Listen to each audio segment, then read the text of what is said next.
Hey, what's up guys? J'espère que vous allez toutes et tous très bien. Alors, comparé à la vidéo précédente, vous pourrez remarquer qu'il y a une nette différence de son parce que j'ai pu retrouver mon adaptateur pour brancher mon micro-cravate à mon téléphone, donc vous m'entendrez normalement mieux. Aujourd'hui, on se retrouve pour parler de The Eternals ou Les Éternels en français de Chloé Zhao. Elle signe ici sa 4e réalisation après notamment le apparemment très bon Nomadland. Apparemment parce que j'ai malheureusement pas eu la chance de le voir au cinéma. Film nommé à de nombreuses reprises dans différentes catégories et qui a notamment remporté l'Oscar du meilleur film, Oscar de la meilleure réalisatrice pour Chloé Zhao et l'Oscar de la meilleure actrice pour Frances McDormand, le personnage principal de ce film, aux Oscars de cette année 2021. Alors Chloé Zhao, elle était un peu attendue au tournant, un peu comme tous les réalisateurs et les réalisatrices des films Marvel, parce que c'est une très grande entreprise et qu'il y a une énorme fanbase. Donc du coup, le réalisateur et la réalisatrice en charge d'un film du MCU est très souvent attendu au tournant. De plus, ses réalisations précédentes s'accommodent plus à ce qu'on pourrait appeler des films d'auteur, avec notamment The Rider en 2017, Les chansons que mes frères m'ont apprises en 2015 ou encore Nomadland, sorti en 2021 en salle en France. Bref, c'est à la fois un gros pari pour Kevin Feige et toute l'équipe du MCU, mais aussi pour Chloé Zhao qui finalement vient poser sa patte dans cet univers qui est déjà existant depuis maintenant 10 ans et qui a de nombreux fans avec de grosses attentes. Et alors vraiment, j'aimerais commencer par dire que je n'ai pas compris toutes ces critiques négatives du côté de la presse. Alors comme la majorité est tout le temps en fait des films Marvel, il y a des avant-premières, des projections privées, des projections publiques, mais qui sont donc des avant-premières, bref, des projections en avance et où du coup on peut déjà avoir des retours sur le film, et les retours de ce film ont été très négatif. C'est-à-dire que sur le site américain Rotten Tomatoes, où tu peux en fait critiquer un film, enfin donner ton opinion sur un film, et en fait si ton film a plus de 6 sur 10, il est jugé comme frais, mais s'il a en dessous, en gros il est pourri à la moelle. C'est ce qui est arrivé avec The Eternals, et vraiment je ne comprends pas. Alors, si vous venez sur ma vidéo après avoir regardé maintes et maintes vidéos YouTube qui étaient en faveur du film, vous vous direz que finalement on fait tous un peu un copier-coller des uns et des autres, mais c'est quelque chose vraiment qui m'a marqué parce que en fait, s'il y a bien un truc que les gens ont tendance à reprocher à Marvel, et en soi c'est justifié, c'est que ils ne s'actualisent pas. Ils font les mêmes scénarios, les mêmes types de mise en scène, les choses se ressemblent et s'assemblent. C'est juste l'histoire en soi, la trame en tant que telle qui change, mais finalement, en termes de mise en scène, il n'y a rien de nouveau, on prend pas de risque. Et là, justement, Les Éternels, sans vous spoiler quoi que ce soit, c'est tout le contraire, justement, tout le contraire. Donc vraiment, n'oubliez pas que c'est complètement subjectif, d'accord? C'est mon avis sur le film. Mais rien que du fait que le film dure 2h37 et que j'ai pas lâché à aucun moment, que j'ai été à fond prise par cette histoire, par ces nouveaux personnages, parce qu'on en introduit, si c'est pas 10, c'est environ 10, une dizaine. Si le chiffre exact n'est pas 10, je m'en rappelle plus. Donc vous vous rendez compte quand même d'introduire tant de nouveaux personnages à un univers déjà bien ancré, bien connu de tous, les faire apprécier plus ou moins, parce que c'est quand même le but c'est pas qu'on les déteste tous mais qu'on les apprécie, parce que je pense qu'il y aura d'autres films Les Éternels et qu'ils seront tout simplement en lien avec tous les autres films qu'on a pu voir. Je pense que ça se fera dans le futur, donc le but c'est quand même qu'on les apprécie, qu'on apprenne à les connaître. Donc vous vous rendez compte déjà de la difficulté de l'exercice dans un film de 2h37 et de le faire correctement, et personnellement je trouve que ça a été vraiment très bien fait, genre vraiment à ce niveau-là, j'ai rien à dire. Maintenant, on va un peu plus rentrer dans le vif du sujet, mais personnellement, pourquoi j'ai autant aimé, c'est parce que, pour commencer, la singularité des uns et des autres est pour moi une des meilleures choses de ce nouvel univers, de ce nouveau film.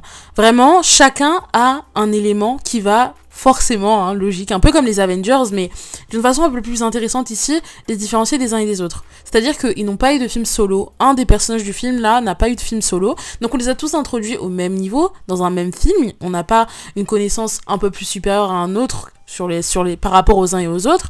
Donc voilà. Tandis que, par exemple, avec les Avengers, on a eu des films solo d'à peu près tout le monde. Donc déjà ça c'est une grande différence, et parfois plusieurs. Donc la difficulté elle est là, c'est finalement de nous faire comprendre et de nous faire connaître le maximum que l'on puisse les uns et les autres, leurs différentes personnalités, leurs différents pouvoirs, bref leur singularité. Et je ne sais pas si ça avait été dit au préalable, mais il me semble que oui, parce que je crois que j'avais vu tourner ça très rapidement. Mais il y a un personnage sourd dans le film, il y a un personnage gay, Et en fait, ça, c'est des choses, c'est des premières. Voilà, dans les films Marvel du MCU, vous n'en aurez pas des comme ça. Ou alors, du moins, s'il y avait eu d'autres personnages homosexuels, ça n'a jamais été montré, ça n'a jamais été dit au grand jour, ou du moins, d'une façon ou d'une autre, on ne l'a jamais su. Là, c'est le cas.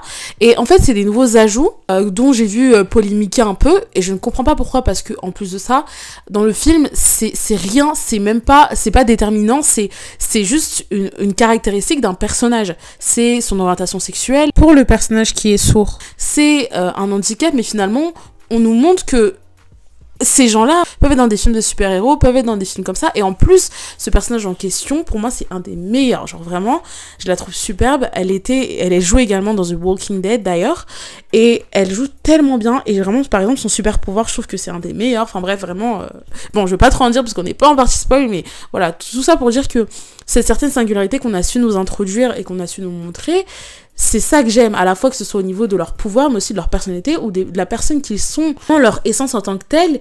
Et ce qui est assez contradictoire, c'est qu'en fait, ils sont censés être un peu des dieux, enfin en tout cas, pas des humains, et ils ont toutes les caractéristiques d'un humain.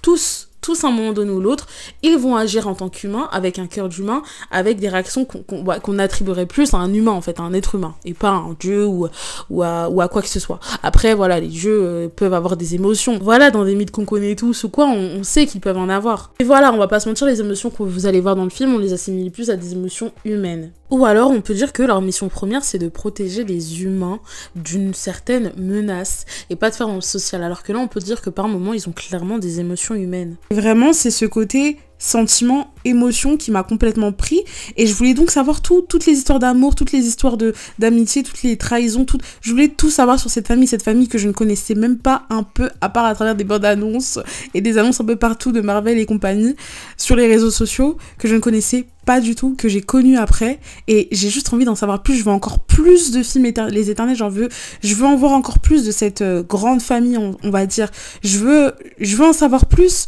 et ça me donne un renouveau. C'est vraiment, c'est ce dont on parle en fait avec la phase 4, c'est que Marvel va totalement prendre une nouvelle direction et avoir un coup de fraîcheur. Alors pour certains, avec le début de la phase 4 qui a commencé notamment avec les différentes séries, ou encore Black Widow, etc., ça n'a, à part les séries, mais plus Black Widow, Black Widow en soi ne donnait pas de frais au MCU, là, si vous n'avez pas été satisfait par Shang-Chi et Black Widow par exemple, je pense qu'avec les Éternels, vous comprendrez vraiment cette nouvelle phase où elle va aller, parce que pour moi, je pense que c'est réussi. Ouais, on nous montre un truc un peu plus mature, avec toujours une touche d'humour à la Marvel, mais là, pour le coup, qui a été bien atténué, là où dans certains de ses prédécesseurs, on sait que c'est souvent accusé d'être plus un film de cirque qu'un film de super-héros, mais vraiment, hein, j'ai pas vu tous les films de la DC, mais je sais que c'est des films un peu plus matures. J'avais vu Batman v Superman à sa sortie, en plus, je me rappelle, il m'avait pas choqué ni traumatisé, mais je me rappelle que je m'attendais pas à ça non plus. En plus, je suivais même pas ceux qui étaient sortis avant. Enfin, j'étais pas du tout en mode je suivais les films exactement. Je savais même pas c'était quoi le DC. Enfin, j'étais plus jeune, quoi. Je connaissais pas du tout. Donc, le film avait déjà une touche un peu plus mature. Et en ayant vu Les Éternels, je trouve que ça s'y ressemble un peu. Mais vraiment, quoi. Et que, c'est pas plus mal. Pour vous dire, alors, je sais pas si pour certains ce sera un spoil. Je m'en excuse si c'est le cas. Au pire, je vous mets le time watch de quand ça se termine. Mais c'est vraiment un truc anecdotique de rien du tout. Mais c'est le premier film du MCU où il y a une scène de romance plus, pour pas dire le terme, mais c'est très très rapide, quoi, c'est pas super explicite, ça, vraiment, vous verrez, mais elle est quand même présente. Donc voilà, pour dire quand même que le film, il y a un degré, ça monte un peu, quoi, c'est un peu différent de ce qu'on a vu prédécemment. Au niveau de la composition visuelle, en vrai, les plans sont plutôt jolis. Alors en termes d'esthétique, j'ai rien à dire, c'est très beau. En plus, pour avoir vu avant Dune, dans le film, voilà, vous savez que c'est des dieux, donc il y a un peu tout ce qui est sable, les 4 éléments du monde, voilà. Là où on a l'habitude de voir surtout des super pouvoirs, orange, vert, jaune, de toutes les couleurs, de tout ce que tu peux imaginer, là, il y a un peu de différence. Ça m'a fait penser un peu à Shang-Chi, avec, encore une fois, c'est pas vraiment un spoil, mais des personnages qui vont maîtriser par exemple le vent, les éléments de la terre. Donc j'aime bien ce truc un peu moins brutal, on va dire, même si les super pouvoirs ne sont pas non plus hyper brutaux, mais enfin il y a un côté un peu plus terre à terre quand même. Il y a des plans même ternes que je trouve stimulants visuellement. Il y a plusieurs close-up qui sont utilisés pour vraiment capter les émotions, les sentiments des personnages. Et c'est ça aussi qui est beau. Là où dans d'autres films du MCU, on a beaucoup de cut, où l'émotion finalement elle monte pas tellement, où l'émotion elle nous prend pas tellement, à part dans les films tels que Infinity War, Endgame, ou dans les films lorsque c'est un peu la dernière partie du film où il y a la constitution de la fin, où on comprend les choses et que l'émotion monte. Mais à part ça, c'est vrai que dans le MCU, il y a pas tellement ça. Là, dans ce film-là, il y a vraiment des close-up utilisés pour nous montrer l'intensité des sentiments, limite pour nous montrer l'interne des différents personnages. Et un truc fou dans ce film, c'est que comme les acteurs, ils sont hyper bons, et ben en fait, ils ont tous de la prestance, ils ont tous quelque chose. C'est-à-dire que quand tu les vois arriver dans la première scène, ils sont là. Je sais pas comment vous expliquer, mais ils dégagent quelque chose. Le casting, c'est quand même quelque chose. Gemma Chan, Richard Madden, Salma Hayek, Angelina Jolie, Barry Keoghan, Kumail Nanjiani, Brian Tyree Henry, Madon Seok. Même si certains, vous les connaissez peut-être pas, et ben franchement, ils sont là, quoi. Lauren Ridloff, Lia McHugh, bref, il y en a plein. Et Kit Harington, enfin bref, des gens qui avaient été déjà annoncés de toute façon. Mais déjà, je pense que ce qui a pas mal marché avec la promo, c'est aussi ça, c'est tout simplement le casting. Ce qui a pas mal marché avec la hype, c'est le casting, au-delà du nouveau projet. Sinon, petit aparté pour le kiff, genre la ref limite à Game of Thrones avec Gemma Chan, son personnage qui s'appelle Cersei. Il y a Richard Madden et Kit Harington dans le film. Genre, c'est les retrouvailles là. Et les effets spéciaux, bon, c'est du Marvel, mais c'est pas dégueu du tout. C'est vraiment pas dégueu. Là, je vous parle vraiment en termes de pouvoir un peu plus... le contraire de ce que je vous expliquais avec le terre-à-terre. Voilà, les pouvoirs marveliens, les pouvoirs de super-héros un peu classiques. Franchement, c'est pas mal aussi. C'est plutôt bien fait. C'est maîtrisé. C'est maîtrisé. C'est pas dégueu comme on a pu voir dans d'autres films. Franchement, en termes d'effets spéciaux, parce que je sais que c'est quelque chose qui est assez délicat dans les films de super-héros où c'est très souvent critiqué. Et encore une fois, très souvent à juste valeur, là pour le coup je vois rien de négatif à dire, je trouvais que c'était plutôt bien fait et t'y crois à fond. L'univers sonore totalement en adéquation avec l'univers du film, donc des sons un peu anciens, des tonalités un peu ancestrales. Tout à l'heure je parlais d'une avec le sable, tout ça, mais même au niveau de la bande son, quoi, ça me fait penser à ça. C'est vraiment des liens qui sont à la fois très directs et très éloignés, hein. C'est pas Dune, c'est pas pareil, mais ça me fait vraiment le lien avec. Au début je parlais des critiques qu'il avait complètement laminées, et il y avait également ça qui revenait énormément, c'était qu'il était vide, qu'il était plat, qu'il était long, qu'il était étendu. Et bon, j'ai déjà expliqué que voilà, souvent c'est ce dont on se plaint chez Marvel, et maintenant que ça change, c'est pas parce que ça change que c'est forcément bien, mais vraiment, au plus profond de moi, je pense que c'est bien fait. Et ben justement, je trouve que ça, comme je l'ai dit aussi, 2h37, pardon, que je n'ai pas vu passer. C'est 2h37 complètement smooth, complètement lisse. C'était 2h37 que j'ai vraiment apprécié. Bon, après, j'avoue que je sortais d'une séance de cinéma juste avant. J'étais un peu fatiguée. Mais rien à voir, quoi, avec le film et sa temporalité. Vraiment, moi qui suis quelqu'un, je le dis, hein, quand un film me pompe un peu l'air, à partir d'un moment, je ziote un peu l'heure. Mais vraiment très discrètement, parce qu'on fait pas chier tout le monde autour, ok? Bah, là, je l'ai pas fait une seule fois. Vraiment, je l'ai pas fait une seule fois. J'ai kiffé vraiment, et c'est même pas le manque du Marvel ou quoi, parce que bah, en vrai, Shang-Chi il est sorti en septembre, et je l'ai beaucoup aimé, donc en fait c'est même pas ça, c'est vraiment que le film m'a intéressé, le film a capté mon attention, et le film a complètement embarqué dans ce qu'il voulait me raconter, dans ce qu'il m'emmenait, et dans finalement ce qu'il m'a donné. Je parlais de touches d'humour pas trop abusées, je fais notamment référence à un personnage en particulier qui a clairement le rôle un peu du clown, mais qui reste un héros, quoi. Et je l'ai vraiment beaucoup aimé, et je pense sincèrement que le tempo du film serait différent sans lui. Il manquerait des moments de chute, il manquerait des moments de légèreté, il manquerait tout ça. Et des fois, en fait, ils sont forts avec ça, le MCU. C'est des moments, on va dire, complètement anodins, qui vont te faire rire, qui vont dégager un sentiment de joie, de comique en toi, et tu vas rire. Et là, dans ce film, je trouve que ça a été vraiment fait. C'est souvent des comiques de situation en plus. Et je trouve que là, c'est bien rythmé. En conclusion, pour la partie sans spoilers, moi, je vous invite à aller le voir. Je pense pas que le film ait besoin de moi pour le défendre. Je pense que derrière, après tous les retours critiques presse, etc., très négatifs, d'autres gens l'ont aussi fait, l'ont défendu parce qu'ils l'ont aimé et qu'ils pensent qu'ils ne méritent pas tout ce backlash. Mais je voulais quand même faire cette vidéo parce que je pense qu'il mérite d'être vu quand même, de prendre la peine d'aller le voir. parce que j'espère vraiment pas qu'il fera un bide. C'est fou comme Dune remonte tout le temps dans ma tête avec ce film, avec ces deux films, je les mets souvent en lien, mais c'est un peu comme Dune, tu vois. Le film, moi je sais que je l'ai apprécié, mais voilà, pas non plus un truc de fou, et que beaucoup prédisaient un bide. Moi je pensais pas, mais voilà, et ça a été le cas, ce n'est pas du tout un bide. Donc j'espère vraiment que ce sera le même effet pour Les Éternels.